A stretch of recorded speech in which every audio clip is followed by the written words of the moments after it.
Hello everyone, स्वागत है आपका आज के एक और नए व्लॉग में। तो टाइम अभी हो चुका है, 12 बज चुके हैं और आज का व्लॉग मैंने कर दिया है स्टार्ट।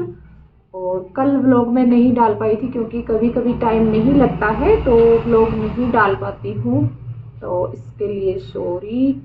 और आज जो है सुबह से मैं लगी हुई हूँ, बुटीक में ही लगी हुई थी। तो एक तो ना आंधी इतनी आ रखी थी तो धूल मिट्टी हो रही थी, और फिर बुटीक का जो और एक जो है बुटीक की मैंने सेटिंग सी की है, क्योंकि अच्छे से जो है सेटिंग नहीं हो रखी थी, क्योंकि लड़कियां आती हैं ना स्टिचिंग सीखने के लिए। तो पहले ही मैं ये दरवाज़ा बंद कर देती हूँ क्योंकि आवाज़ें आ रही है बाहर से। तो लड़कियां आती है ना तो उनके बैठने के लिए अच्छे से जगह नहीं निकलती थी और उनको नीचे बैठ के फिर काम करना होता था। तो इसलिए मैं सोच रही थी, 3-4 दिन हो गए थे कि मैं सेटिंग करूंगी बुटीक की ताकि जगह निकाल पाऊँ, है ना। तो आज मैंने फाइनली कर दी है। और कहाँ पे मैंने क्या चीज़ सेट की है वो भी मैं आपको दिखाती हूँ। तो ये देखिए, सबसे पहले यहाँ से, और ये सामने बिल्कुल ये इस तरीके से जो है कस्टमर आते हैं उनके लिए मैंने ये चेयर लगा दी है यहाँ पे इस साइड। और यहाँ से जो ये जगह है ये भी मैंने खाली कर दी है, क्योंकि यहाँ पे पहले सोफ़ा रखा हुआ था ना, तो सोफ़े को मैंने यहाँ से निकाल दिया है। और यहाँ पे फिर आराम से जो है लड़कियाँ बैठ के मशीन सीख सकती हैं, ये मशीनें उनकी रखी हैं यहाँ पे। और चेयर फिर एक साइड हम कर देंगे, है ना, तो इसलिए। और फिर जो ये यहाँ पे ये कॉर्नर आता है, यहाँ पे भी जो है ये स्टैंड रखा हुआ था, ये वाला जहाँ पे कपड़े वगैरह रखे होते हैं, तो इसको मैंने यहाँ पे सेट कर दिया इस साइड। और यहाँ से ये कॉर्नर भी मैंने खाली कर दिया था, यहाँ पे इंटरलॉक वाली मशीन फिर मैंने सेट कर दी है। मैं कहे इसने थोड़ी जगह यहाँ पे घेर रखी है तो ये यहाँ पे रख दी है, और फैन फिर रख दिया है साथ में इसके। और ये फिर मेरी स्टिचिंग वाली मशीन आ गई है इधर। और फिर इस कॉर्नर में मैंने फिर ये स्टैंड लगा दिया है। और जो हमारी काउंटर वाली ये जो टेबल है इसको मैंने यहाँ पे सेट कर दिया है, यहाँ पे कटिंग वगैरह होती है और प्रेस वगैरह भी, क्योंकि यहाँ पे जो है फिर प्रेस वगैरह करने में, और हमारे यहाँ पे पलग है तो इसलिए ये यहाँ पे सेट कर दी है, यहाँ पे इजी रहता है ना। तो इस तरीके से ये है, क्योंकि अब यहाँ से इस साइड ही सारा सामान सेट हो गया है और ये मशीन फिर ये एक इस साइड आई है, तो यहाँ पे काफ़ी जो है स्पेस यहाँ पे खाली हो गया है। देखिए इस तरीके से, है ना। वो लिफाफा रखा है उसमें जो है कतरन वगैरह रखी हुई है तो वो भी फेंकना है।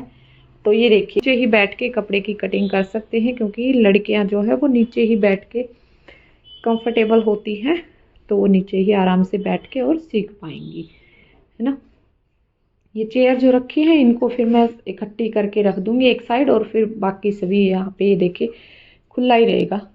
तो बिल्कुल सही हो गया है ये रूम मेरा सेट यहाँ पे बुटीक का। तो आपको कैसा लगा, पहले आपको सही लग रहा था या फिर अब आपको सही लग रहा है, कमेंट में ज़रूर बताना। क्योंकि पहले अगर आपने मेरे व्लॉग देखे हैं तो आपने ज़रूर देखी होगी जो पहले सेटिंग थी, तो आप ज़रूर बताना कमेंट में कि अभी इसकी सेटिंग सही है या पहले सही थी। तो अब देखिए यहाँ पे जो दीवार भी ये ख़राब हो रखे है ना, तो इसके लिए भी मैंने कुछ सोच रखा है, तो इनको भी मैं करूँगी धीरे धीरे। अब यहाँ से ये दीवार भी मेरी ज़्यादा ही ख़राब हो रखी थी तो मैंने यहाँ पर ये इस तरीके से ये लगा दिया है। और यहाँ पे ये सूट रखे हुए हैं मेरे, ये मैंने कटिंग किए थे कल, तो आपको यहाँ पे दिखा देती हूँ। ये 5 सूट मैंने कटिंग कर रखे हैं, 1 2 3 4 5। तो ये 5 सूट मैंने कटिंग किए थे और 2 सूट ये रखे हैं, इनकी कटिंग करूँगी। और 1 सूट ये है, ये ना इस तरीके से, जैसे कि ये इस तरीके का सूट है, इसकी ना मैं वीडियो बना के डालूँगी डीके स्टिचिंग वाले चैनल पे, दूसरे पे। इस पे ना दिक्कत ये हो रही है कि ये इस तरीके से अगर कोई बॉर्डर वाला हमारा सूट आता है ना, इस तरीके से बॉर्डर भी है और गले पे भी काम है इसके, ये है फ्रंट सारा। ये है फ्रंट। तो इस पे ना ये देखिए, खोल के ही दिखाती हूँ मैं।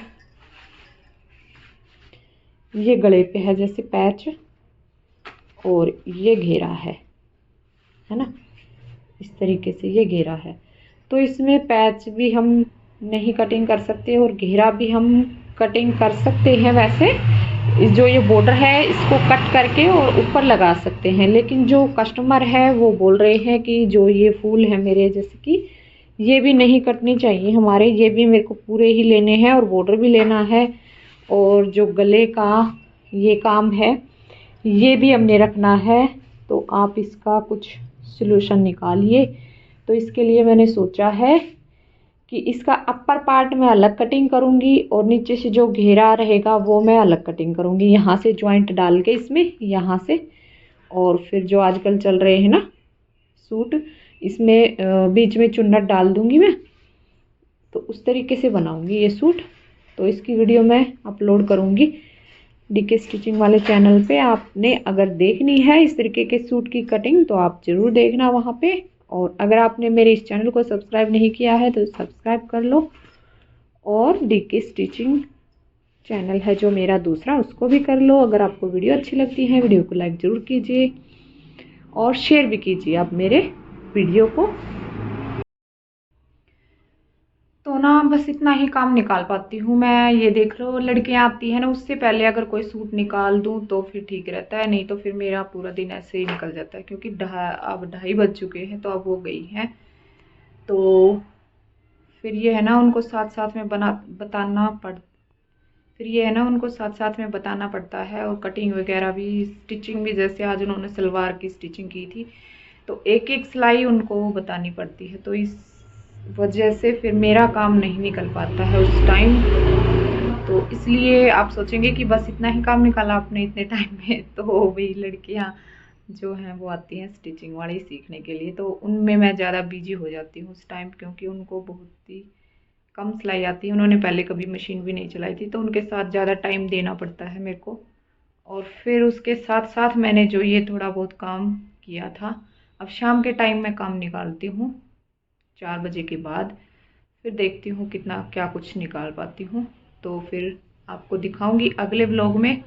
तो चलिए फिर मिलती हूँ अगले व्लॉग में एक और नए व्लॉग के साथ। और अगर आपने मेरे चैनल को सब्सक्राइब नहीं किया है तो प्लीज़ चैनल को सब्सक्राइब जरूर से कर लीजिए। वीडियो अच्छी लगी तो वीडियो को लाइक जरूर से करना। चलिए फिर बाय बाय, टेक केयर। और अब बज चुके हैं 3। तो आज अभी मेरा काम ख़त्म हुआ है और आज मैं अब आई हूँ बुटीक पर, यहाँ पर इस रूम में। तो अब मेरा स्टार्ट होगा यहाँ से स्टिचिंग का काम। तो अभी 5 सूट हैं मेरे पास ये कटिंग करने के लिए। देखती हूँ कितने मैं निकाल लूँगी, शाम तक कितना काम निकाल पाऊँगी।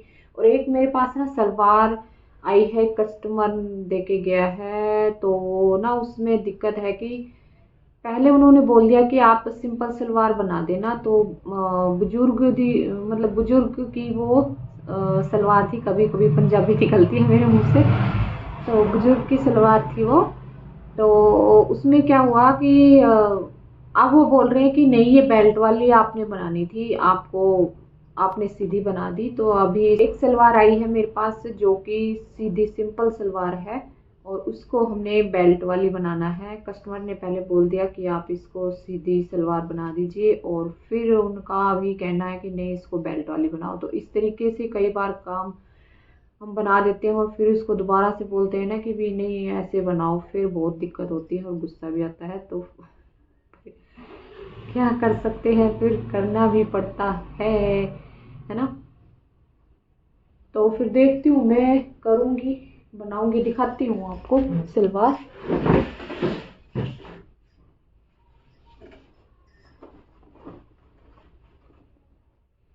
तो ये देखिए, ये सलवार है मेरे पास। ये जैसे कि बिल्कुल सीधी सलवार नहीं होती है, इस तरह से इन्होंने नाड़ा भी इसमें डाल लिया है इस तरीके से। इसमें कोई बेल्ट वगैरह नहीं है, ये देखिए। तो इस तरीके से ये बना दी थी मैंने, और अभी वो बोल रहे हैं कि नहीं, इसको बेल्ट वाली बनाओ आप। तो देखती हूँ इसको कैसे क्या कुछ करती हूँ। पहले तो इसका ही काम ख़त्म करूँगी, नहीं तो फिर बाद में फिर आ जाएंगे तो बोलेंगे कि भी सलवार करनी। तो सबसे पहले इसका काम करूँगी, तमाम इसको बनाऊँगी और फिर देखती हूँ। एक ड्रेस भी आई हुई है स्कूल की बच्चे की, क्योंकि बुधवार को उन्होंने पहन के जानी है। तो देखती हूँ, या फिर पहले ये वाइट ड्रेस है, सलवार करने के बाद फिर इसकी भी कटिंग करूँगी, क्योंकि ये भी मेरे को निकालनी ज़रूरी है। बच्चे की ड्रेस है, ये ज़रूरी है क्योंकि स्कूल में पहननी है बच्चे ने। तो ये बनाऊँगी। सूटों की कटिंग जो हो रखी है वो फिर मैं बाद में देखूँगी, है ना। और 2 सूट मेरे पास आए हुए हैं जॉर्जेट के कपड़े में, फुल लाइनिंग है इनमें। ये देखिए, ये लाइनिंग है हमारी, कॉटन की लाइनिंग लगानी है। और ये है जॉर्जेट में, जैसे जॉर्जेट का फैब्रिक है ये। तो इनमें हमने सूट बनाना है। तो ये इस तरीके से वाइट कलर की लेस है, ये नहीं सॉरी, ये वाइट कलर की वर्क इस पे कर रखा है। घेरे पर ही आएगा ये, मुझे लग रहा है, बस यही है। हाँ जी, बाकी जो है ये प्लेन है, बस इसके घेरे पर ये काम आएगा फ्रंट साइड। तो इसमें देखती हूँ वाइट कलर की पाइपिंग लगाऊंगी, क्योंकि वही अच्छी लगेगी। इन्होंने पाइपिंग के लिए ही बोला है कि आप पाइपिंग लगा दीजिए, तो वाइट कलर की इसमें पाइपिंग लग जाएगी। और फिर इसको करती हूँ कटिंग। एक ये है, इसकी भी एक कॉटन की लाइनिंग रहेगी। और ये इस तरीके से है, जॉर्जेट का ही ये है सूट। तो इस पे ये पूरे फ्रंट साइड इस पे कढ़ाई है इस तरह से, दिखाई नहीं ये इस तरीके से है, ये घेरा है और ऊपर से ये है। बनने के बाद अच्छा लगेगा ये सूट। इस तरीके से है ये, इस तरह से यहाँ पे गला बनेगा, तो बनने के बाद अच्छा लगेगा ये सूट। तो ये कटिंग करूँगी। बहुत सारा काम इकट्ठा हो रखा है और काम करने वाला बंदा है एक तो क्या कर सकते हैं, क्या क्या काम करूं। और मेरी जो तुरपाई वाली जो बहन है, जिनसे मैं तुरपाई करवाती थी, वो भी चली गई है। तो वो बोल रहे थे कि 20 से 1 दिन आप एडजस्ट कर लो, उसके बाद मैं कर दिया करूँगी। क्योंकि वो ना तुरपाई अच्छी करती थी, पहले मैं किसी से करवाती थी तो वो उनकी तुरपाई मुझे कुछ खास नहीं लगी थी, तो फिर मैं उनसे हट गई थी तुरपाई करवाने के लिए। फिर मैंने इनको देने लग गई। तो ये अच्छी तुरपाई कर देती हैं, जैसे कि बारीक। इनकी जो तुरपाई होती है ना, वो बिल्कुल ही बारीक होती है। और अगर हम जो तुरपाई करेंगे उसको जल्दी जल्दी, कईयों को भाई ऐसा होता है कि भी कितने सूट हम निकालते हैं ना दिन में, तो वही लालच वाली बात हो जाती है। तो वो चीज़ हमने ज़रूर देखनी है कि तुरपाई कैसे कर रहे हैं। तो अगर ज़्यादा बड़े बड़े टाँके भर रहे हैं तो उसमें फिर तुरपाई करने का कोई फ़ायदा नहीं है। क्योंकि एक धागा अगर हमारा थोड़ा सा भी निकल गया ना कहीं से, और वो किसी चीज़ में उलझ गया, तो पूरी तुरपाई हमारी खुल जाती है ऐसे। तो इसलिए तुरपाई हमेशा बारीक करनी चाहिए, ताकि जो है हमारी तुरपाई ना खुले और हमारे सूट की जो है उम्र बढ़ जाए, यानी कि ज़्यादा टाइम चले, है ना। और हम बढ़िया काम करते और हम बढ़िया काम करके देंगे कस्टमर को, तो फिर कस्टमर का जो विश्वास है वो भी बढ़ता है। तो इसलिए काम जितना करो थोड़ा कर लो, पर काम अच्छा करके दो। तो अभी मैं कर लेती हूँ सलवार बना के, बेल्ट वाली, उस पर बेल्ट लगा के, और फिर मैं आपको दिखा देती हूँ उसका फाइनल लुक। तो चलिए फिर मिलती हूँ थोड़ी सी देर में। और अब टाइम हो गया है 2:30 बज चुके हैं। और जो ये सलवार है देखिए, ये बनाई है मैंने, ये कंप्लीट कर दी है, बेल्ट इसमें डाल दी है जो सिंपल सलवार थी उसमें, ये देखिए इस तरीके से। और ये रेडी करी है। और एक जो है ये सूट है, इसका ना जो बाजू है, बाजू इसकी लंबी थी तो वो काट के वो मैंने छोटी की है, और इसका नेक भी छोटा था तो वो मैंने थोड़ा सा बड़ा किया है। तो इस तरीके से कर दिया है। ये देखिए जो ये बुकरम होता है ना, तो इसी को मैंने खोला नहीं है। ये देखिए इसी से 1/2 इंच हमारा गला जो है बड़ा हो गया है। इस तरीके से बस बारीक सी पट्टी अंदर की साइड फिर फोल्ड कर देंगे। तो ये किया है। और यहाँ पर मशीन पे ये सलवार मैं अभी बनाने लग रही हूँ। मैं सोच रही थी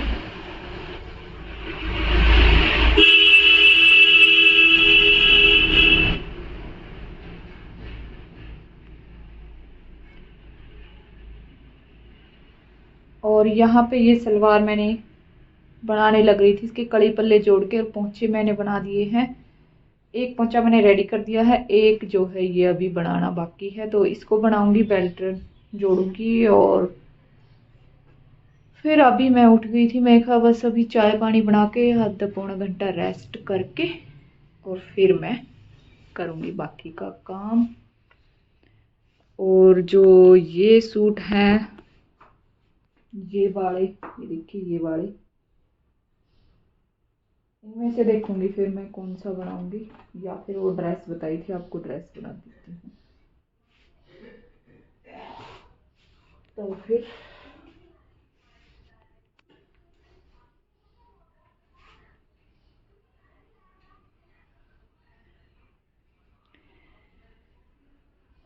तो फिर चलिए मैं कर लेती हूँ रेस्ट, क्योंकि रेस्ट भी ज़रूरी है।